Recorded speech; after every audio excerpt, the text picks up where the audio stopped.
Hello বন্ধুরা, welcome back to our channel. আশা করি তোমরা সবাই ভালো আছো, আমরাও খুব ভালো আছি। আরও একটা নতুন ভিডিও নিয়ে তোমাদের সামনে হাজির হলাম। তো এটা দীপসার বাবার স্কুলের সরস্বতী পুজো, তারই একটা ভিডিও তোমাদের সাথে শেয়ার করলাম। আশা করি তোমরা পুরো ভিডিওটা দেখবে, খুব বেশি বড় ভিডিও নয়, 4 মিনিটেরও ভিডিও নয়। তো আশা করব তোমরা লাইক দিয়ে পুরোটা দেখো।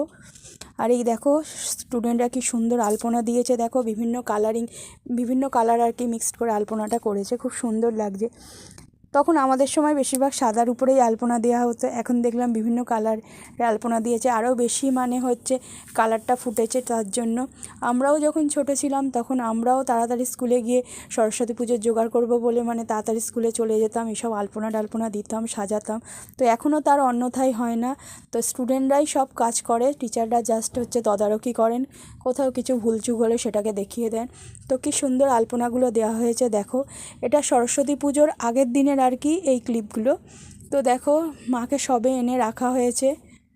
এটা হচ্ছে দীপসাদের বাবাদের স্কুলের আর কি প্রতিমা। তো যারা পুরনো বন্ধু সবাই জানো, দীপসার বাবা হচ্ছে একজন শিক্ষক। তো ওনার স্কুলেই আর কি এই সরস্বতী প্রতিমা উঠেছে। দেখো পিছনটা কি সুন্দর গাঁদা ফুলের মালা দিয়ে সাজানো হয়েছে। পুরো সাজানো তখনও কমপ্লিট হয়নি, এই হলো পুরো সাজানো, ঠাকুরের পিছনের যে সাজানোটা, এটা পুরোটা দেখো ঘুড়ি দিয়ে কি সুন্দর সাজিয়েছে, গাঁদা ফুলের মালা আর ঘুড়ি দিয়ে খুব সুন্দর ডেকোরেশন হয়েছে।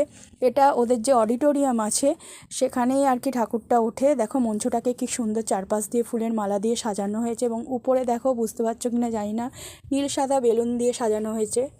এটা সরস্বতী পুজোর দিনের ভিডিও। তো সমস্ত আর কি যে সমস্ত টিচারদের আসার কথা মোটামুটি সবাই এসে গেছেন, ঠাকুরমশাইও এসে গেছেন। এই ঠাকুরমশাই রয়েছেন এখানে উপস্থিত। তো দেখো মাকে কি সুন্দর লাগছে আর কি, মাকে আর কি ফুলের মালা পরানো হয়েছে, সবই পরানো হয়েছে। তো টিচাররা সবাই মিলে একটু ছবি তুলে নিল। এখানে সমস্ত শিক্ষক শিক্ষিকাবৃন্দ সকলেই উপস্থিত রয়েছেন।